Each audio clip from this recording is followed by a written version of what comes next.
नमस्कार विद्यार्थी मित्रांनो. ओएसिस नॉलेज पॉइंट या आपल्या युट्यूब प्लॅटफॉर्मवर सर्वांचं स्वागत आहे. बघा, आता हे जे MPSC prelims previous year question पेपरचं जे डिस्कशन मी घेतोय 2023 पासून ते उलट आपण 2013 पर्यंत असं मागच्या 10-11 वर्षाचे क्वेश्चन पेपर डिस्कस करून घेतोय.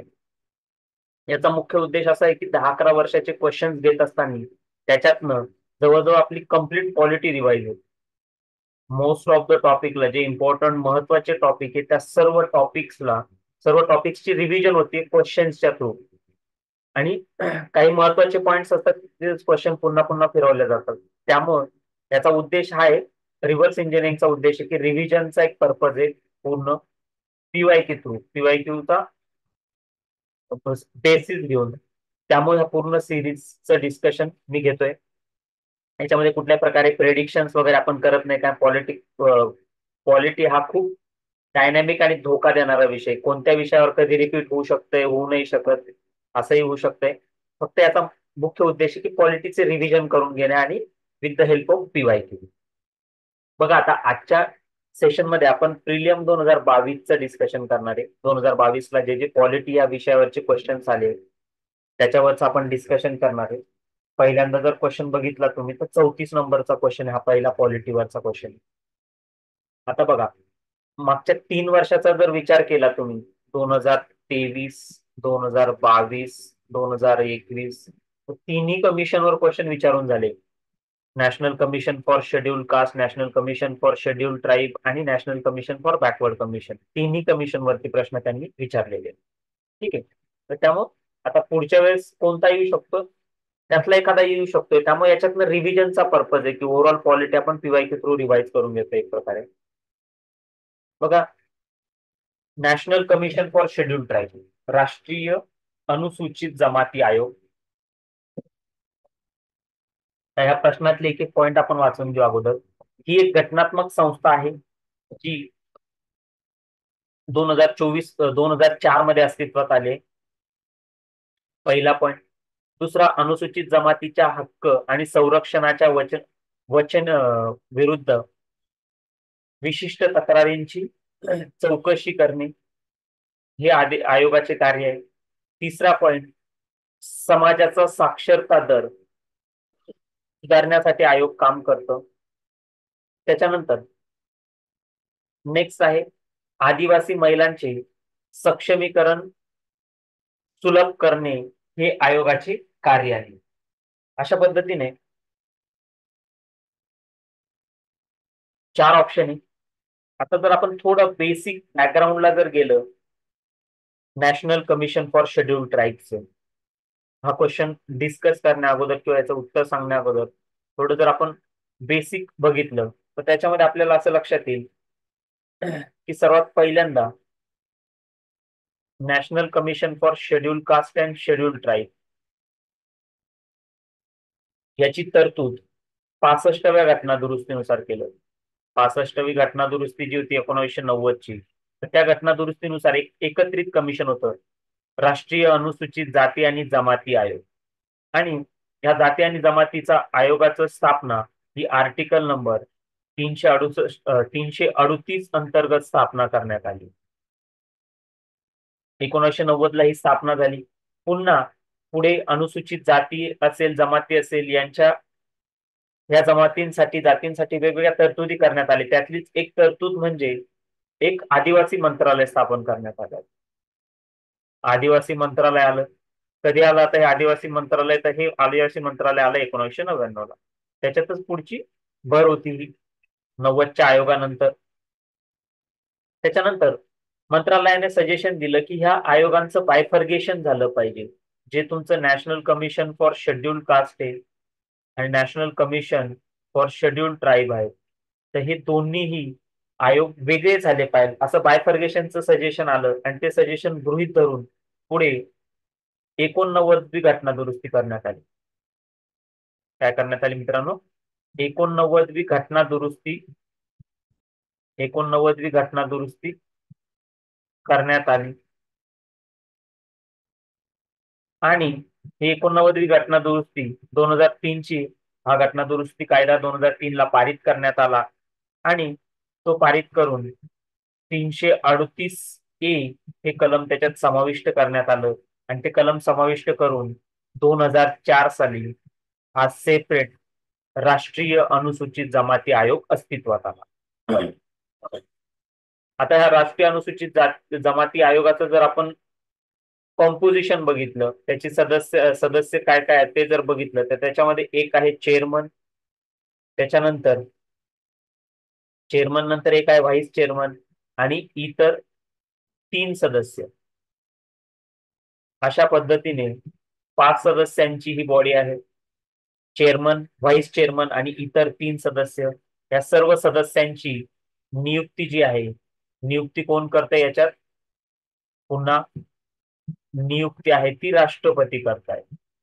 भारताचे राष्ट्रपती त्यांच्या सहीने स्वमुद्रांकित प्रतीद्वारे काय करतात?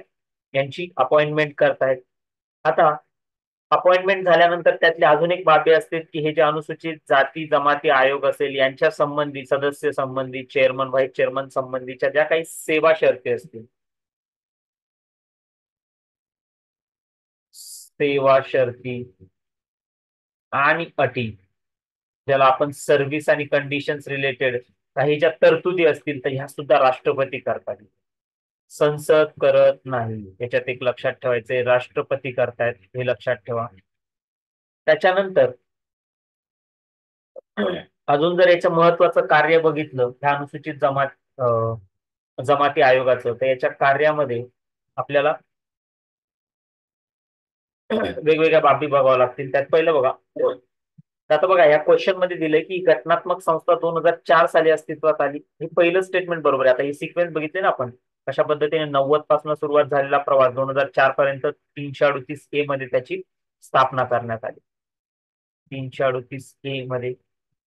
त्याच्यानंतर अनुसूचित जमातींच्या हक्काचे आणि रक्षणाच्या वचने विरुद्ध तक्रारीची चौकशी करणे तेही करतात. साक्षरता दर सुधारण्यासाठी सुद्धा आयोग काम करतं. त्याच्यामध्ये आदिवासी महिलांचे सक्षमीकरण सुलभ करणे, टू फंक्शन और facilitate women empowerment of tribal women, ही सर्व कामं करत असतात. आता तुम्ही जर बघितलं त्याच्या कार्यामध्ये, तर त्या कार्यामध्ये एक शब्द वापरलाय की सोशो इकॉनॉमिक डेव्हलपमेंट, सामाजिक आणि आर्थिक विकास असा शब्द वापरलाय. आणि ह्या वरील बाबी बघितल्या त्या सर्व सामाजिक आर्थिक विकासासंबंधीच्याच बाबी आहे. त्यामुळे हे दोन्ही स्टेटमेंट, सी आणि डी दोन्ही स्टेटमेंट बरोबर आहे. ब पण स्टेटमेंट बरोबर आहे. त्यामुळे उत्तर त्याचं वरीलपैकी सर्व आहे. सर्व पॉइंट बरोबर आहे. त्याच्यानंतर याच्यात जर अजून एक महत्वाचा पॉइंट बघितला तर शिफ्टिंग कल्टिवेशन, किंवा ज्याला आपण स्थलांतरित शेती म्हणतो,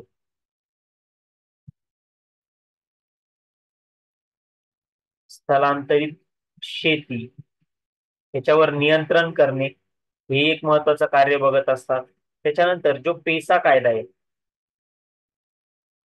पेसा कायदा ज्याला इंग्लिशमध्ये आपण panchayat extension in schedule area म्हणतो, पेसा कायदा, किंवा मराठीतही त्याला असंच पेसा लिहिल्या जातं, पेसा कायदा 1996 चा. तर या पेसा कायद्यानुसार पेसा कायद्याची अंमलबजावणी करणे, इम्प्लिमेंटेशन करणं हे सुद्धा ह्या आयोगाचं पुढचं महत्वाचं कर्तव्य आहे. अशा पद्धतीने तेवढ्या काही महत्वाच्या बाबी आहेत त्या लक्षात असू द्या. परत परत रिपीट झालेला आहे. त्याच्यानंतर पुढे बघा क्वेश्चन नंबर 56. आता इथनं 56 पासन पुढचे क्वेश्चन सुरू होतात. प्रश्न काय एकदा वाचू आपण आता. संसदीय लोकशाहीसाठी निर्माण करण्यात आलेल्या राज्यघटनेत मार्गदर्शक तत्वांचा समावेश करणे हे एक नाविन्यपूर्ण वैशिष्ट्य आहे संसदीय लोकशाहीसाठी. ही तत्वे बंधनकारक स्वरूपाची नाही, मात्र सत्तेवर जो कोणी येईल तो त्याचा मनमानीपणे वापर करू शकणार नाही. त्याला त्या तत्वांचा आदर करावा लागेल. त्यांचा भंग झाल्यास त्यास त्याबद्दल न्यायालयासमोर जाब द्यावा लागणार नाही, परंतु निवडणुकीच्या वेळी मतदारांना निश्चितपणे उत्तर द्यावे लागेल, असे खालीलपैकी कोणी म्हटले आहे? ठीक आहे. याच्यात क्लिअरली म्हणतात की डायरेक्टिव्ह प्रिन्सिपल, राज्याची मार्गदर्शक तत्वासंबंधीचा हा क्वेश्चन आहे. कशा संबंधीचा प्रश्न आहे? डायरेक्टिव्ह प्रिन्सिपल किंवा राज्याची मार्गदर्शक तत्वे याच्यावरचा हा प्रश्न आहे. त्याच्यानंतर याच्यात चार ऑप्शन दिले. पंडित जवाहरलाल नेहरू, आपल्याला माहिती त्यांनी उद्देशिका किंवा त्याला ऑब्जेक्टिव्ह रिझोल्युशन होती की त्यांनी 13 डिसेंबर 1946 ला मांडली होती. 2 नंबर आहे बी आर आंबेडकर, डॉक्टर बाबासाहेब आंबेडकर. 3 त्यानंतर आहे बी एन राव आणि के एम मुन्शी. जर तुम्ही उत्तर बघितलं याचं तर उत्तर आहे डॉक्टर बाबासाहेब आंबेडकर. डॉक्टर बाबासाहेब आंबेडकरांनी म्हटलं होतं की ते जरी कंपल्सरी नसेल तरी राजकारण्यांनी त्यांना गृहीत धरून चालणार नाही, त्यांचं इम्प्लिमेंटेशन करणं हे त्यांना गरजेचं आहे, नाहीतर येणाऱ्या निवडणुकांमध्ये त्यांना पराभवाचा सामना करावा लागेल, ज्या वेगवेगळ्या बाबी त्यात. तर याच्यात आता पुढचं जर बघितलं तुम्ही की डायरेक्ट टू प्रिन्सिपल किंवा राज्याची मार्गदर्शक तत्वे, घटनेत जे मार्गदर्शक तत्व घेतलेले आहेत, तर हे नेमके आपण कोणत्या देशाकडनं घेतले? आपण बऱ्यापैकी सोर्सेस ऑफ कॉन्स्टिट्यूशन याच्यावरही भरपूर वेळेस क्वेश्चन आला, त्यात बघितलंय आयरिश कॉन्स्टिट्यूशन. ठीक आहे, आयरिश कॉन्स्टिट्यूशन कडनं ह्या बाबी आपण घेतलेल्या आहेत. त्याच्यानंतर या बाबींचा समावेश कोणत्या भागात होतो? आपल्याला माहिती याचा समावेश भाग 4 मध्ये केला जातो. कलम नंबर 36 पासून ते कलम नंबर 51 पर्यंत ही सर्व राज्याची मार्गदर्शक तत्वे आहेत याच्यात दिलेली. त्याच्यानंतर डिटेल सर्व मार्गदर्शक तत्व दिलेले, काही सामाजिक आहे की गांधीवादी आहे, काही उदारमतवादी आहे, असे ते तत्व त्याच्यात सर्व समाविष्ट केलेले आहे. तर ती आपण राज्याचे मार्गदर्शक तत्वे एखादा पीवायक्यू असेल त्यात डिस्कस करू. आता इथं जर पुढे बघितलं बी एन राव, बी एन राव काय होते? बी एन राव काय होते? लिगल ऍडवायझर होते. बी एन राव काय होते? हे लिगल ऍडवायझर होते संविधान सभेचे. लिगल ऍडवायझर कशाचे? संविधान सभा किंवा ज्याला आपण इंग्लिशमध्ये कॉन्स्टिट्युएंट असेंब्ली म्हणतो. के एम मुन्शी काय होते? मसुदा समितीचे सदस्य होते.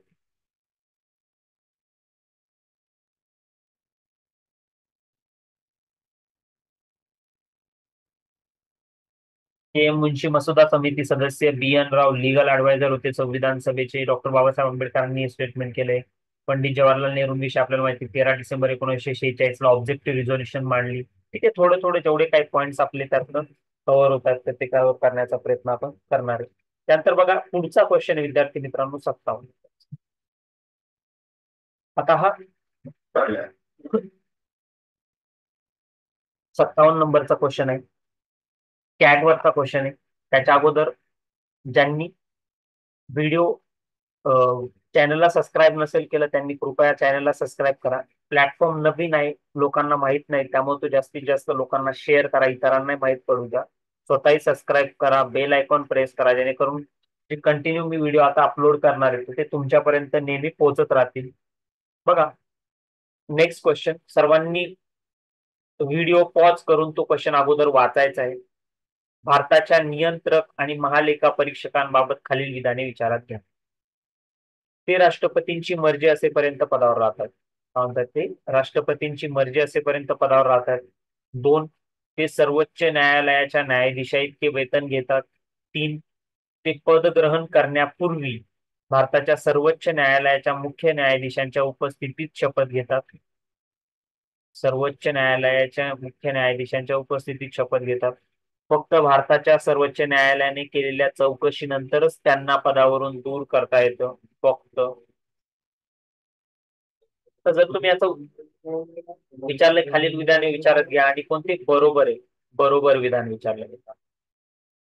आता बरोबर विधान शोधत असताना पहिलं स्टेटमेंट बघू की ते राष्ट्रपतींची मर्जी असेपर्यंत काय राहतात? पदावर. आता हे जर स्टेटमेंट बघितलं तुम्ही तर तुम्हाला असं लक्षात येईल की संविधानामध्ये त्यांच्या टर्मसाठी त्यांच्या पदाबाबत विशिष्ट पद्धती दिल्या आहेत. त्यांना पदावरून दूर करणे हे कोण करू शकते? राष्ट्रपती करू शकतात. हे जरी बरोबर असलं तरी त्यासाठी त्यांना पदावरून दूर करत असताना राष्ट्रपतींना सुप्रीम कोर्टच्या न्यायाधीशाप्रमाणे त्यांना पदावरून दूर करता येईल. त्यामुळं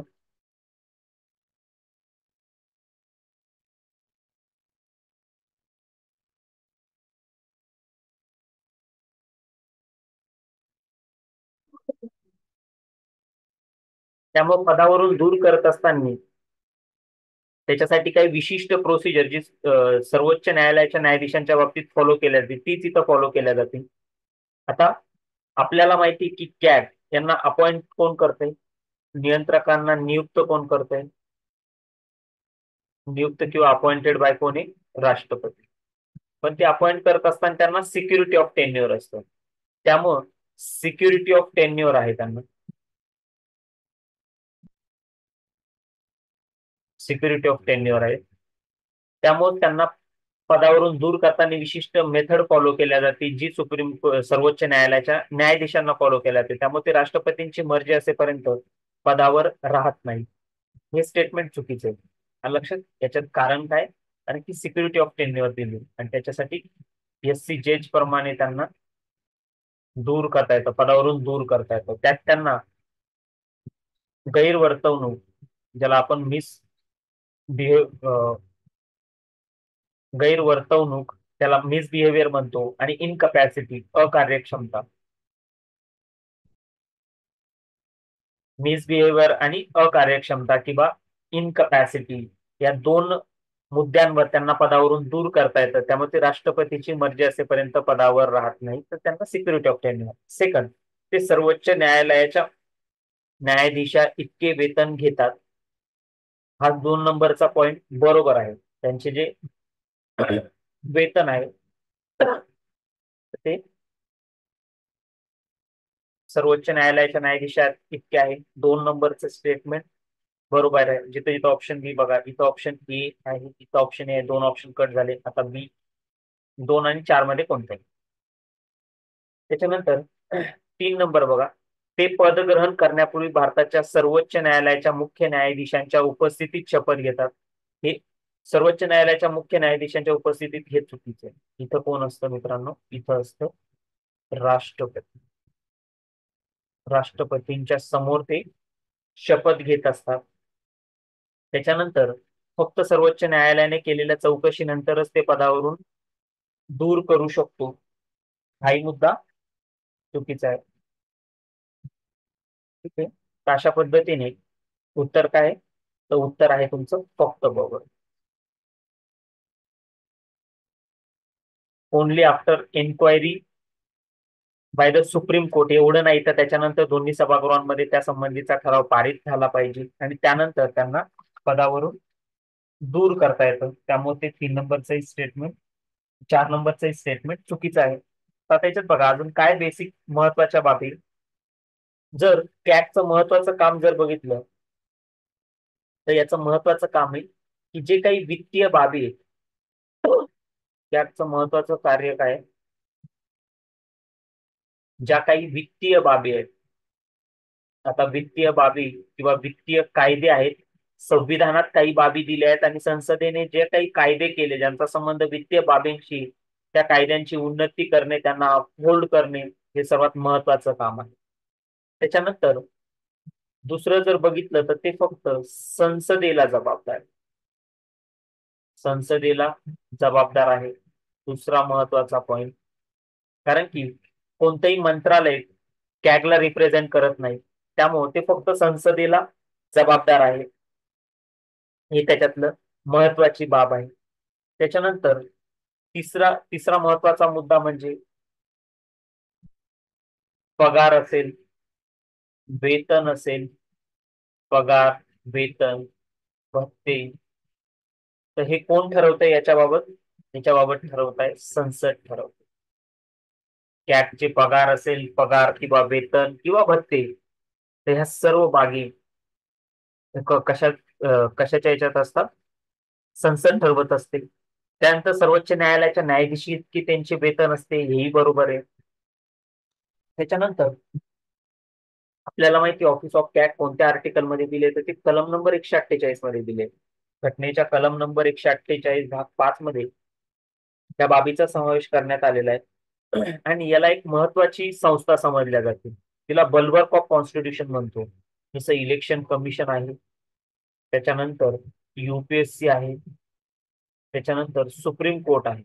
या तीन संस्थांनंतर तिला ऍडिशन एक कॅट ही बल्बर्क ऑफ डेमोक्रेसी किंवा तिला एक महत्वाची अति महत्वाची संस्था आहे लोकशाहीसाठीची, तर त्यात तिचा समावेश केला जातो.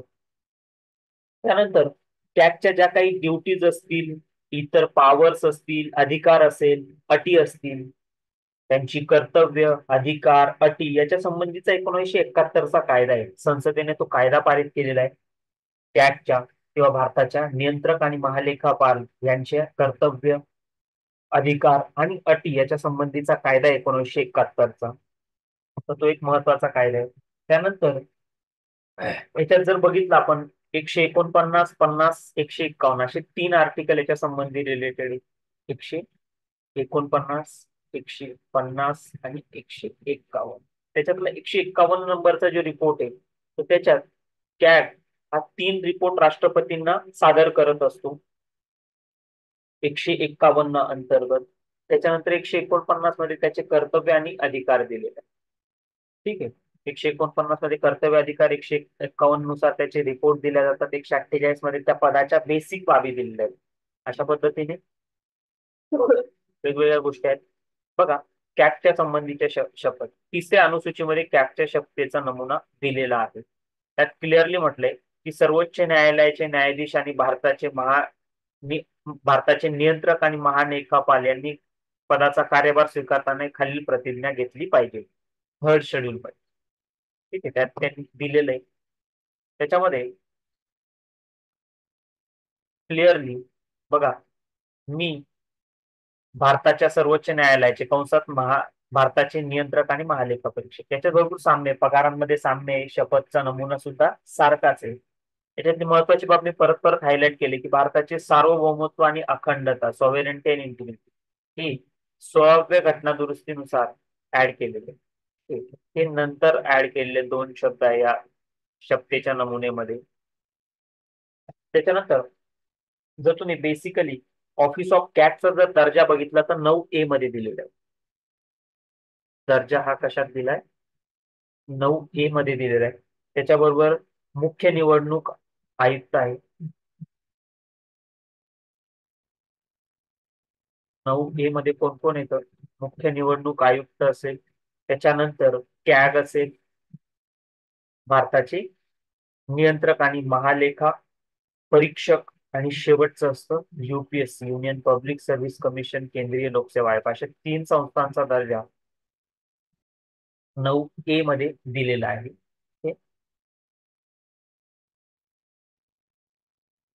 त्याच्यानंतर पुढचा क्वेश्चन बघा आता, राष्ट्रीय महिला आयोगासंबंधीचा हा प्रश्न आहे. आता याच्यात राष्ट्रीय महिला आयोगाच्या अध्यक्षा कोण होत्या? पहिल्या महिला अध्यक्ष विचारल्या त्यांनी.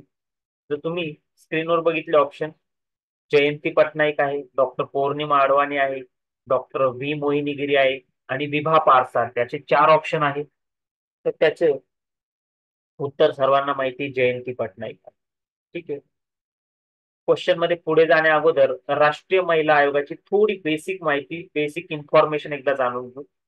याच्या संबंधीचा जो कायदा होता, राष्ट्रीय महिला आयोग कायदा, national commission for women act, तो कायदा, याचा कायदा कधी आलेला आहे?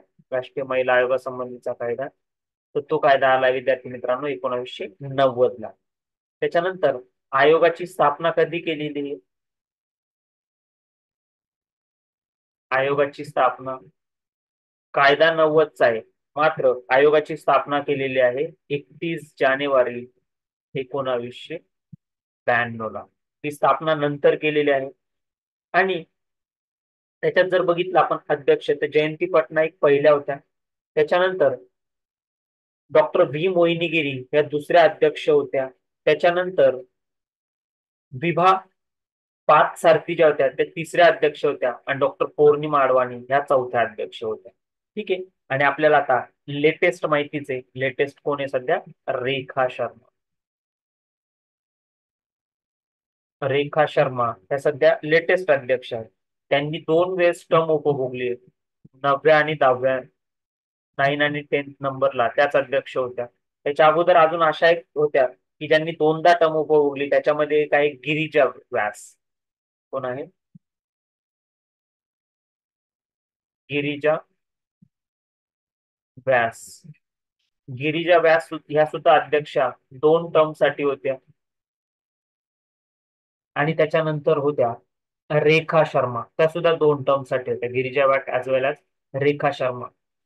दोन्हींनी 2-2 वेळेस टर्म उपभोगलेले आहे. आता याच्यात थोडं जर पुढे गेलो आपण तर महाराष्ट्र महाराष्ट्र राज्य महिला आयोग. महाराष्ट्र राज्य महिला आयोगाची स्थापना कधी केलेली? एकदा लिहून घेतो मी. महाराष्ट्र राज्य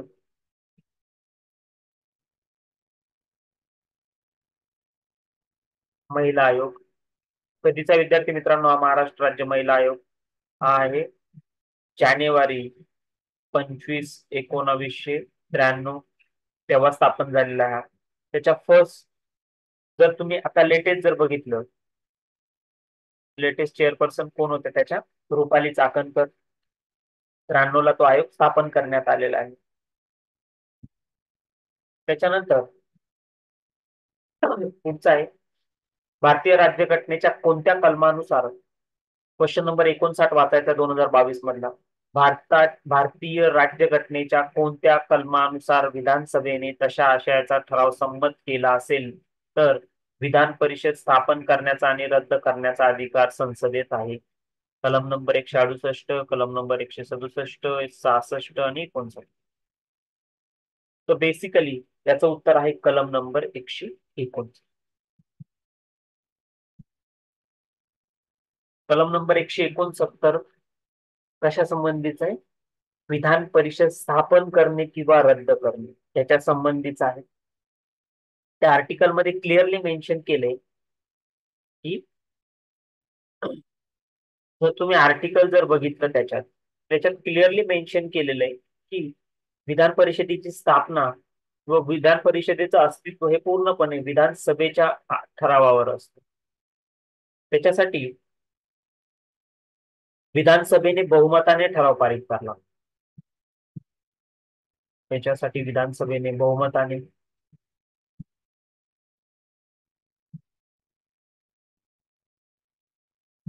203 बहुमताने ठराव पारित करायचा असतो. ठीक आहे. विधानसभेने आणि तशा पद्धतीचा ठराव पारित केल्यानंतर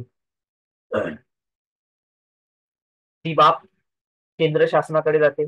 त्याच्यानंतर केंद्र शासन संसदेमध्ये त्याच्यासाठी विशिष्ट कायदा बनवतो आणि कायदा बनवल्यानंतर तो कायदा संसद त्या संबंधीचा कायदा साध्या बहुमताने बनवतो. विधानसभेत तो ठराव बहुमताने पारित केल्यानंतर तो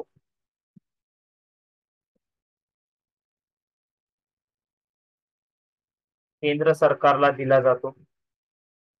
केंद्र सरकारला दिल्यानंतर तो संसदेत मांडला जातो. संसदेत मांडल्यानंतर संसद त्याला साध्या बहुमताने पारित करतं. साध्या बहुमताने पारित केल्यानंतर राष्ट्रपती नोटिफिकेशन काढतात आणि राष्ट्रपतींनी नोटिफिकेशन काढल्यानंतर त्या कायद्याची अंमलबजावणी सुरू होते. अशा पद्धतीने विधानसभेचं अस्तित्व येऊ शकते, अस्तित्वात येऊ शकते किंवा रद्द होऊ शकते. मात्र